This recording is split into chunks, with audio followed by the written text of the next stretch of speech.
Shalom, selamat pagi Bapak Ibu Saudara yang dikasih Tuhan. Kita bersyukur pagi hari yang indah ini boleh bangun pagi. Kita diberi kesempatan hidup oleh Allah untuk memuliakan, mengagungkan, dan meninggikan namanya.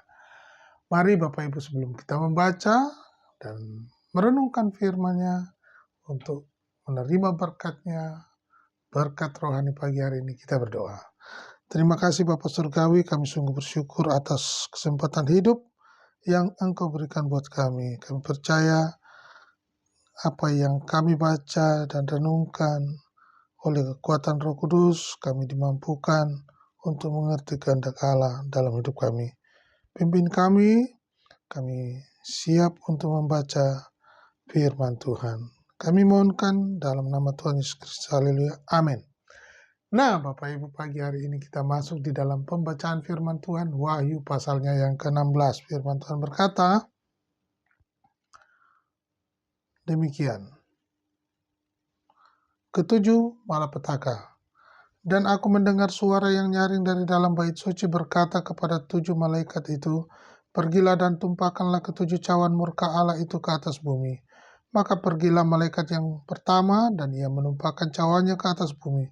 Maka timbullah bisul yang jahat dan yang berbahaya pada semua orang yang memakai tanda dari binatang itu dan yang menyembah patungnya.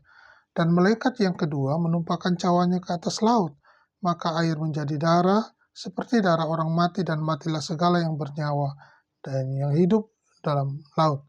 Dan malaikat yang ketiga menumpahkan cawannya atas sungai-sungai dan mata-mata air, dan semua menjadi darah. Dan aku mendengar malaikat yang berkuasa atas air itu berkata, adil engkau yang ada dan yang sudah ada, engkau yang kudus yang telah menjatuhkan hukuman ini. Karena mereka telah menumpahkan darah orang-orang kudus dan para nabi, engkau juga telah memberi mereka minum darah. Hal itu wajar bagi mereka, dan aku mendengar mezbah itu berkata, ya Tuhan Allah yang Maha Kuasa, benar dan adil segala penghakiman-Mu. Dan malaikat yang keempat menumpahkan cawannya ke atas matahari, dan kepadanya diberi kuasa untuk menghanguskan manusia dengan api, dan manusia dihanguskan oleh panas api yang dahsyat, dan mereka menghujat nama Allah yang berkuasa atas malapetaka itu, dan mereka tidak bertobat untuk memuliakan Dia. Dan malaikat yang kelima menumpahkan cawannya ke atas tahta binatang itu, dan kerajaannya menjadi gelap, dan mereka menggigit lidah mereka karena kesakitan. Dan mereka menghujat Allah yang di sorga karena kesakitan dan karena bisul mereka, tetapi mereka tidak bertobat dan beri perbuatan-perbuatan mereka. Dan malaikat yang keenam menumpahkan cawannya ke atas sungai-sungai yang besar, sungai Efrat, lalu keringlah airnya supaya siaplah jalan bagi raja-raja yang datang dari sebelah timur. Dan aku melihat dari mulut naga dan dari mulut binatang dan dari mulut nabi palsu itu keluar 3 roh najis yang menyerupai katak. Itulah roh-roh setan yang mengadakan perbuatan-perbuatan ajaib, dan mereka pergi mendapatkan raja-raja di seluruh dunia untuk mengumpulkan mereka guna peperangan pada hari besar, yaitu hari Allah yang Maha Kuasa. Lihatlah, aku datang seperti pencuri. Berbahagialah dia yang berjaga-jaga dan yang memperhatikan pakaiannya, supaya jangan berjalan dengan telanjang dan jangan kelihatan kemaluannya. Lalu ia mengumpulkan mereka di tempat yang dalam bahasa Ibrani disebut Harmagedon. Dan malaikat yang ketujuh menumpahkan cawannya ke angkasa, dan dari dalam bait suci kedengaranlah suara yang nyaring dari tahta itu, katanya, sudah terlaksana. Maka memancarlah kilat dan menderulah bunyi guru, dan terjadilah gempa bumi yang dahsyat, seperti belum pernah terjadi sejak manusia ada di atas bumi.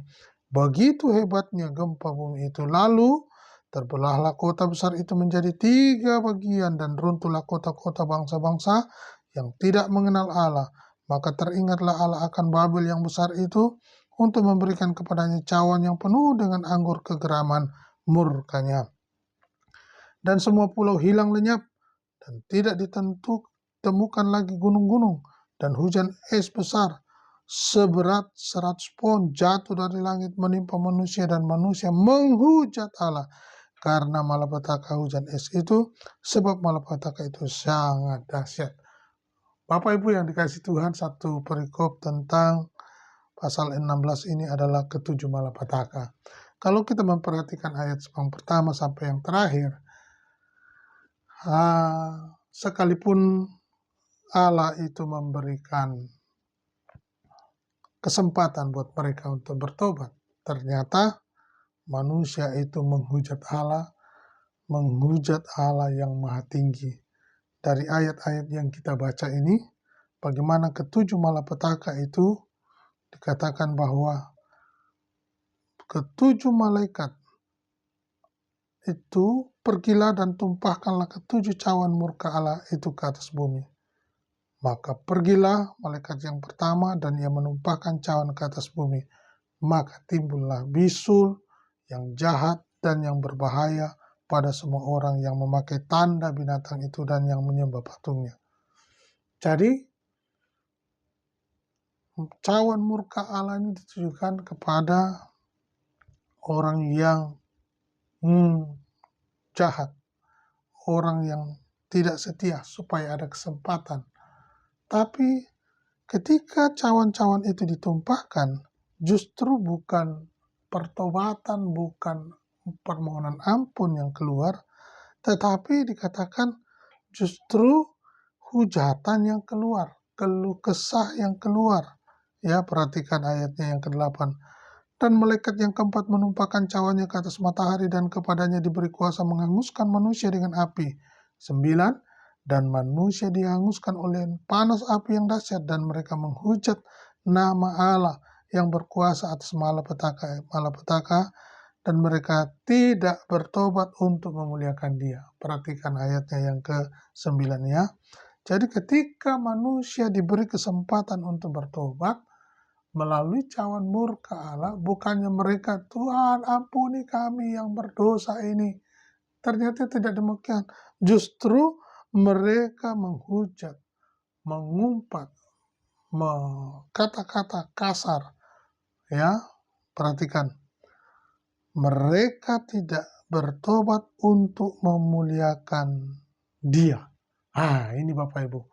Di zaman sekarang ini kalau ada masalah, lalu kemudian mulai menghujat Allah, mulai berkata-kata kasar, ya, justru bukan permohonan ampun yang keluar dari mulut, tapi justru kata-kata yang menghujat Allah. Hati-hati.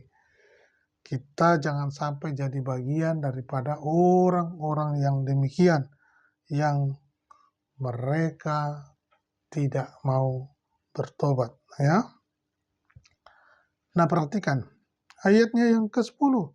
Malaikat yang kelima menumpahkan cawannya ke atas tata binatang itu dan kerajaan menjadi gelap dan mereka menggigit lidah mereka karena kesakitan. Dan mereka, ayat 11, menghujat Allah yang di sorga karena kesakitan dan karena bisul mereka.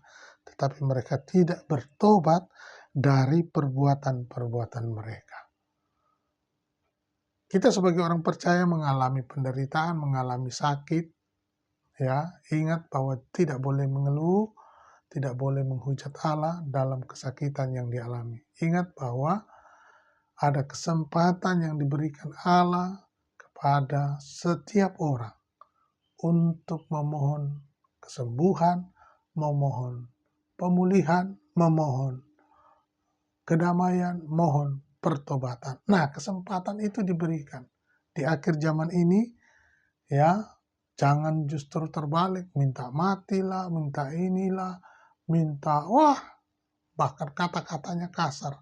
Seperti kitab Wahyu katakan ini. Mereka bukannya bertobat, tapi mereka menghujat Allah. Ya. Dan jangan lupa, tidak hanya bertobat, tetapi mereka tidak mau berubah dari perbuatan-perbuatan mereka yang jahat itu. Oleh karena itu Bapak Ibu kita diingatkan di ayat 15, lihatlah aku datang seperti pencuri, berbahagialah dia yang berjaga-jaga dan yang memperhatikan pakaiannya, supaya ia jangan berjalan dengan telanjang dan jangan kelihatan kemaluannya. Artinya Bapak Ibu dikatakan dia datang seperti pencuri. Kita tidak tahu kapan dia datang. Tapi yang jelas dia mau supaya kita berjaga-jaga, kita menjaga diri, menjaga hidup kita, perkataan kita, pikiran kita, ya, menjaga waktu kita, jangan anggap remeh, masih panjang umur, masih ada waktu, nantilah. untuk sampaikan kabar baik. Tidak Bapak Ibu. Selagi ada kesempatan, beribu, juta, miliaran manusia bisa mendengar kabar baik dari media sosial, dari internet, dari digitalisasi ini. Kita percaya berbagai bahasa sudah diterjemahkan, banyak orang sudah bisa melihat dan mendengar dan membaca. Oleh karena itu, selagi ada kesempatan, mari sampaikan kabar baik. Pertobatan selalu berlangsung, selalu ada untuk semua orang. Kenapa? Karena begitu besar kasih Allah kepada manusia, termasuk Bapak, Ibu, Saudara, dan saya. Oleh karena itu, mari kita jaga diri kita, sikap hati kita, perilaku kita, kelakuan kita, pikiran kita, hati kita, semuanya seperti yang dikatakan dalam Wahyu 16 ayat 15 ini. Dia datang seperti pencuri, berbahagialah dia yang berjaga-jaga dan yang memperhatikan pakaiannya, supaya ia jangan berjalan dengan telanjang dan jangan kelihatan kemaluannya. Ya, ini sangat penting untuk kita menjaga diri, sikap kita, hidup di dalam kekudusan Allah, hidup dalam seturut dengan kehendak Allah, supaya kita tidak didapati bercela di hadapan Tuhan. Tetap semangat, sampaikan kabar baik, nama Tuhan dipermuliakan. Amin.